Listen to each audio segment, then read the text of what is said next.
31 ke atas butiran 110000 berkaitan penggalakan pelancongan terutamanya di Sabah. Selepas tragedi yang berlaku, truk-truk sektor pelancongan di Sabah telah terjejas teruk. Mengikut jawapan daripada YB Menteri, banyak penerbangan dari China dan Taiwan ke KK telah dipatah disebabkan oleh insiden MS-370. Sebanyak 30,000 penerbangan dari China telah dipatahkan. Ini bukan saja menjajaskan prestasi pelancongan di Sabah, malah membawa impak negatif kepada seluruh negara. Dari Januari ke Julai tahun 2014, berbanding tempoh yang sama pada tahun 2013, kemasukan pelancong China ke Malaysia telah turun 11.8%. Di Sabah pula statistik dari research Division for Sabah Tourism dari Januari ke Ogos 2014 berbanding tempoh yang sama pada tahun 2013, kemasukan pelancong antarabangsa telah turun dari 733,000 ke 701,000 ataupun turun 4.4%. Tetapi jika kita melihat dari Mei ke Ogos berbanding tahun lepas, pemasukan pelancong telah turun sebanyak 37%. Sudah tentu ia telah membawa impak yang teruk kepada seluruh negara khususnya negeri Sabah. Tuan Pengerusi, sektor pelancongan merupakan salah satu sumbangan pendapatan yang tertinggi kepada kerajaan negeri.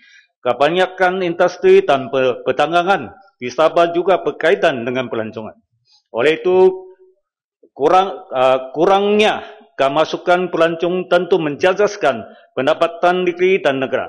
Justru saya harap kementerian mengambil perhatian dan memberi peruntukan yang lebih tinggi dari bajet ini atau mewujudkan satu special international program untuk membangunkan semula sektor pelancongan di Sabah dan memperkenalkan Sabah kepada seluruh dunia. Kerana pelancongan inilah sektor yang paling penting di negeri Sabah, Tuan Speaker. Saya ingin tahu apakah inisiatif-inisiatif yang akan diambil oleh Kerajaan Persekutuan untuk menggalakkan pembangunan sektor pelancongan di Sabah pada tahun 2015. Adakah objektif kerajaan dalam tahun 2015 untuk menghidupkan semula sektor pelancong di Sabah? Selain daripada pertanyaan kepada sekadar kaedah bantuan sektor pelancongan di Sabah, saya juga ingin mengambil inisiatif memberikan cadangan bagi kerajaan untuk mengambil pertimbangan melaksanakan beberapa projek pembangunan pelancongan di Sabah untuk kebaikan pelancongan negara. Pertama sekali, pembina jeti yang moden dan bertaraf antarabangsa di beberapa tourism spot seperti dari jeti Bandar Kota Kinabalu ke Taman Negara Tunku Abdul Rahman dan jeti Sempurna di puluhan pulau yang terunggur di Sabah seperti Pulau Sipatan, Top of the World Diving Paradise, Pulau Kapalai, Pulau Mata Kings, Singkamata Resort dan sebagainya. Jeti-jeti ini haruslah dinaik taraf dan dibangunkan untuk menarik lebih banyak pelancongan dan mempertingkatkan potensi pelancongan sempurna yang dianggap surga di dunia. Saya rasa standard jeti harus setara dengan jeti Langkawi atau Pulau Bangor, Tuan Speaker. Selain itu, perkhidmatan bas pelancong dalam bandar seperti Hope On, Hope Off, KL dan baru-baru ini di Penang haruslah diperkenalkan di Kota Kinabalu supaya pelancong boleh akses ke lebih banyak tempat dan membawa kepentingan ekonomi efek ke seluruh bandaraya. Tuan Speaker, selain pada itu, saya ingin menyentuh perkara yang saya sentiasa prihatin, iaitu batu sumpah, Tuan Speaker. Atau dalam Inggeris, odd stone. In dusun, tumpungo, watu dengan izin. It is a sacred and serious ritual to commemorate binding agreement between two or more people, sealed with blessing and curses for those who keep or divide them. why the Keningau Ostun may have cement the pledge of allegiance of the Momokon community to Malaysia in return for government guarantee on religious freedom and state control of cultural affairs. The missing word in the metal plate has cast doubt on the sincerity of the Malaysian government or government to honor their commitment. Tuan Speaker, dengan izin, saya tegaskan di sini, batu sumpah ini merupakan feature yang mustahab dan bersejarah kepada orang asal Sabah. Ia bukan saja mempunyai historical, malah constitutional value kepada rakyat Sabah, khususnya orang asal Sabah. Ia melambangkan hak-hak seperti kebebasan agama di Sabah, adat istiadat Sabah dan juga kuasa tanah akan dipentingkan dan hormati oleh kerajaan Malaysia. Datuk Speaker, saya ingin menjelaskan sedikit kenapa batu sumpah ini sangat penting kepada orang asal Sabah. Menurut Tan Sri Richard A. Ling, bekas TO Keningau dan Setiausaha Negeri Sabah yang pertama dan witness serta organizer pelancaran batu sumpah pada tahun 31 Ogos 1964,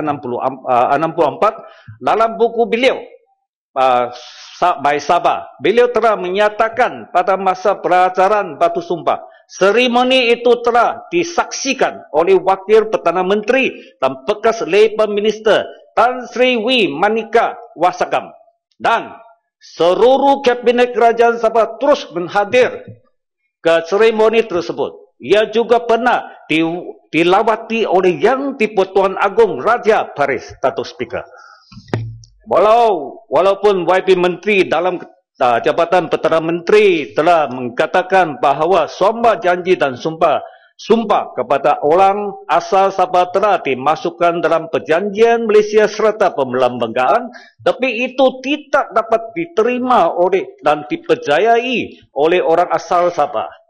Mengikut budaya tradisi orang asli Sabah, Tan Sri Richard berkata, orang asli percaya dengan mendirikan satu batu sumpah untuk beringatkan satu perjanjian. Izinkan saya quote buku beliau. An oath stone is held in reverence by the people of the interior as any person or tribe breaking term of peace, symbolized by the oath stone, is said to be liable to incur misfortune and disaster. For the people of the interior, acceptance of the federal lead to the laying of an oath stone commemorating the occasion and publicly displaying the term under which join the Malaysia Federation. Oleh sebab dengan mendirikan batu sumpah tersebut, barulah orang asal di pendalaman Sabah bersetuju dengan penyataan dalam persekutuan. Inilah makna dan kepentingan batu sumpah kepada orang asli Sabah. Saya menyuruh kerajaan persekutuan akan memandangkan serius dan berhormati batu sumpah dan juga orang pendalaman di Sabah. Dengan itu, saya merujuk kepada bajet putiran P31. Ya, Putatan bangun. Datuk Mursi. Putatan bangun. Sedang suruh saya sokong. Masih masa? Sokong. Terima kasihlah. Biarlah. Dia suruh saya sokong. Sila, Kota Kinabalu. Habis dah? Tak. Dia minta sokong atau tidak? Sokong enggak? Sokong Duduk, saya cakap dulu. Tidak payahlah, saya sokong. Saya cakap dulu. Datuk Mursi, saya sokong. Jangan sayang, soal batu sumpah duduk. Dengan itu yang saya merujuk kepada bajet oleh Yang Berhormat Kota Kinabalu serta Gelang kes Patah telah membuat satu upacara secara macam bobolian. Orang dari Semenanjung jadi bobolian pakai dia buat ritual.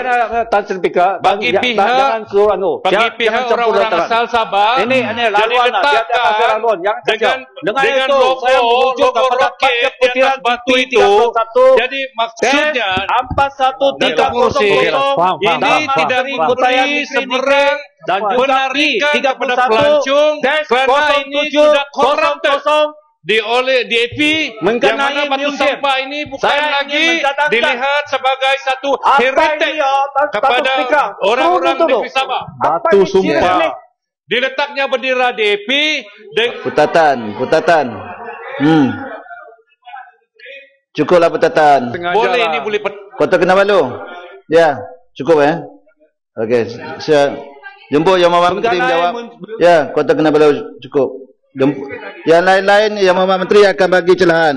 Sila Yang Mohd Menteri, cukup Kota Kinabalu. Bukan, saya mau conclusion sikit. Cukup masa, cukup masa. Terima kasih. Di samping itu saya ingin Kota Kinabalu. Kota Kinabalu. yang Kota Kinabalu.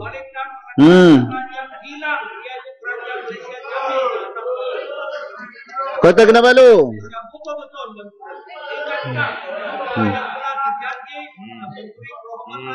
Dia ada 2 speaker ni. Kota Kinabalu cukup lah. Sila Menteri. Ya.